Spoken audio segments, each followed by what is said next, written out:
Why Russia resists the shift toward democracy. Russia is known for its geography.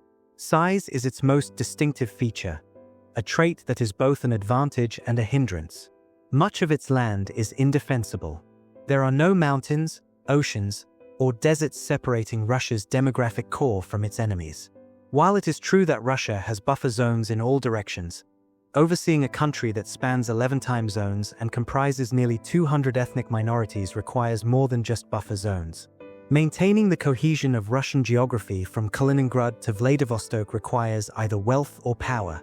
But since Russia's economy has always been insufficient, power is the dominant choice. By nature, the size of Russia's standing army and intelligence apparatus must correspond to the vastness of its territory. The story of Russia's governmental evolution also explains why it cannot become a democracy in its current territorial composition. It seems that authoritarianism is embedded in Russia's geography. It is the force of harsh geography that shapes the character and people of a nation, or erases it altogether. Life was tough in the 14th century, especially near Moscow. There were only two tradable commodities, slaves and furs.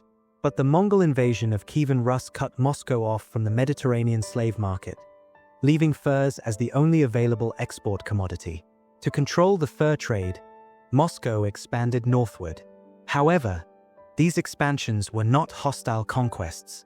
Instead, the Muscovites exerted pressure by sending envoys to the courts of neighboring provinces, forming coalition offices that were later diplomatically annexed.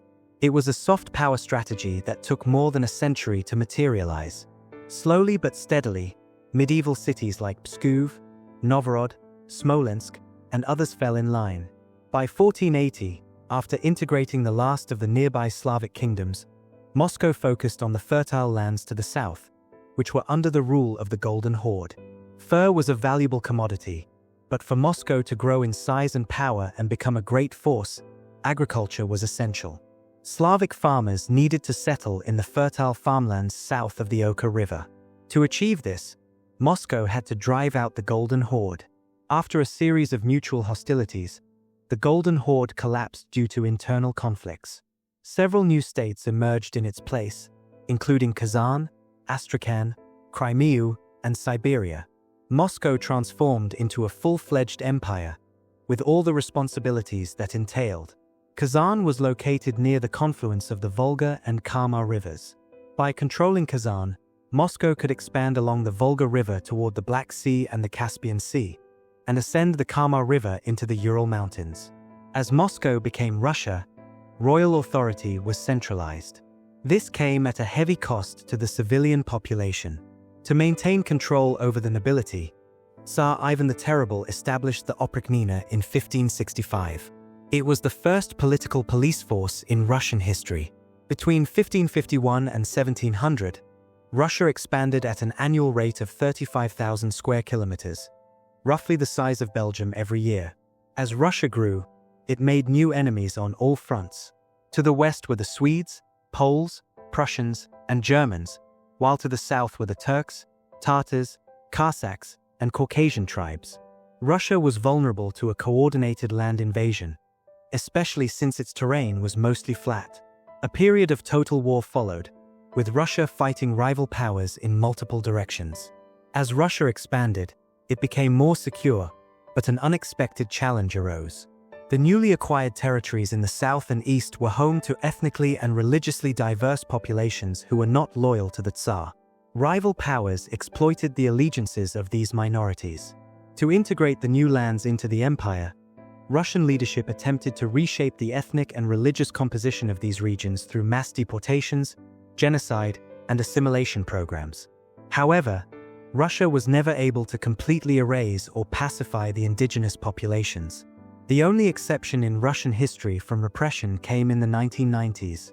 The last Soviet leader, Mikhail Gorbachev, and Russia's first president, Boris Yeltsin, led a democratic process. The Kremlin relinquished its monopoly on political power, and Russian individuals took control of their own lives. But instead of liberation, a sense of loss gripped the national psyche. The chaotic transition from a centrally planned communist economy to a capitalist free market system marginalized large segments of the population. In 1993, a coalition of nationalists and communists rebelled against economic reforms, leading to a constitutional crisis between the president and parliament. To push forward his economic reforms, Yeltsin sought to dissolve parliament. In response, the parliament declared Yeltsin's decision void and impeached him. At the same time, the country's constituent regions increasingly pushed for greater sovereignty from the Kremlin. In southern Russia, the small region of Chechnya declared full independence. It seemed that Russia could transition to democracy, but not in its current territorial form. The choice was between security and territory versus freedom and prosperity. The Kremlin reverted to its old habits and chose security. Yeltsin consolidated his executive power by returning to mass violence as a tool of political organization. He suspended parliament and then ordered a brutal invasion of Chechnya.